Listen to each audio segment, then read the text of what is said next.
देश के लोग कमा रहे हैं, मेहनत कर रहे हैं। आपके खजाने में टैक्स के माध्यम से इस देश का आम आदमी पैसा भर रहा है। वो एक माचिस भी खरीदता है तो सरकार के खजाने में टैक्स देता है। आप उसको खिला रहे हैं, आप उसका पेट भर रहे हैं। Free fund. मुझे लगता है कि इस प्रकार का सोचना ठीक नहीं है।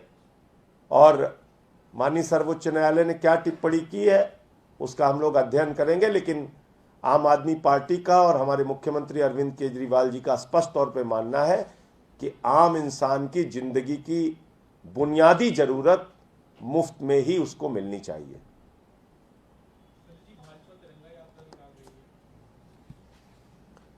भाजपा तिरंगा यात्रा निकाल रही है। आपको मालूम है भाजपा की जो मातृ संस्था है उसने 52 साल तक नागपुर के अपने मुख्यालय पर तिरंगा झंडा नहीं फहराया। आपको मालूम है भारतीय जनता पार्टी के पूर्व मंत्री और कमीशन खोरी में बर्खास्त कर्नाटक के मंत्री ईश्वरप्पा ने पिछले दिनों बयान दिया कि भारत का झंडा भारत का तिरंगा नहीं रहेगा, भगवा झंडा भारत का राष्ट्रीय ध्वज होगा। यह बयान देते हैं भाजपा। आपने सुना किसी ने माफी मांगा, किसी बीजेपी के नेता ने? और अभी भी वो व्यक्ति भारतीय जनता पार्टी का विधायक बनके कर्नाटक में मौजूद है और उसके बयान आप लोगों ने देखे थे, सारे टीवी चैनल्स पे चले थे उस समय। तो तिरंगा से इनका क्या लेना देना है? तिरंगे के प्रति इनके मन में कोई आस्था नहीं है।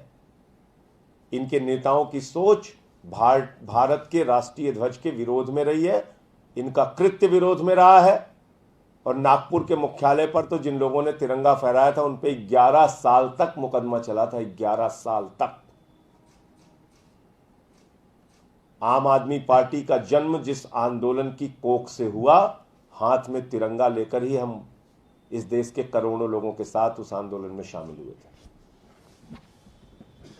आप लोग जो महंगाई पे चर्चा की मांग कर रहे थे, वित्त मंत्री ने बीते दिन कहा कि देश में ऐसी कोई स्थिति गंभीर नहीं है।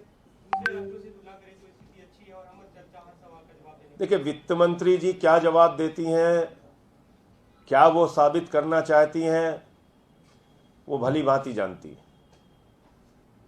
वो तो रुपए के गिरने को भी नहीं मान रही हैं। देश में खाने पीने की चीजों पे महंगाई बढ़ गई उसको भी नहीं मान रही हैं। उनको तो सब गुडी गुडी लग रहा है। लेकिन आम आदमी से पूछे ना कि क्या उनकी जिंदगी में सब कुछ गुडी गुडी है? उनके मंत्रियों के, उनके नेताओं के सबके अच्छे दिन आ गए। झुग्गी में रहने वालों के अच्छे दिन आए क्या? मजदूरों के अच्छे दिन आए? ऑटो वालों के, रिक्शे वालों के अच्छे दिन आए क्या? तो वित्त मंत्री जी तो महान है। उन्होंने तो जब प्याज का दाम बढ़ा था आप लोगों ने सवाल पूछा, वो बोले हम प्याज खाते ही नहीं। तो उनको महंगाई कैसे नजर आएगी? आप पूछेंगे कि दूध के, बच्चों के दूध कैसे महंगे हो गए, वो कह देंगे हम दूध नहीं पीते। आप पूछेंगे आटा दाल चावल, कहेंगे हम तो मूली खा के, गाजर खा के जी लेते हैं, हम आटा दाल चावल खाते ही नहीं, महंगाई बढ़ने दो। तो वित्त मंत्री जी को कैसे महंगाई नजर आएगी? संजय जी, एक्साइज पॉलिसी को लेकर काफी राजनीति चली और इस बात की आशंका भी आपका मंत्री दिल्ली के जताई थी कि एक तरह से भाजपा दिल्ली के अंदर किस तरह की मंशा रखती है और किस तरह से बैकडोर से व्यवसाय को बढ़ाने जा रही है।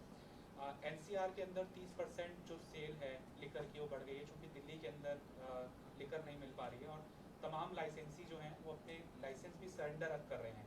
दिल्ली के अंदर किल्लत सी हो गई। उस पर दिल्ली सरकार काम कर रही है और पिछले दिनों मनीष जी ने प्रेस वार्ता करके सारे बिंदुओं का जवाब दिया है। मैं समझता हूँ और विस्तार में उसमें जाने की ज़रूरत नहीं है।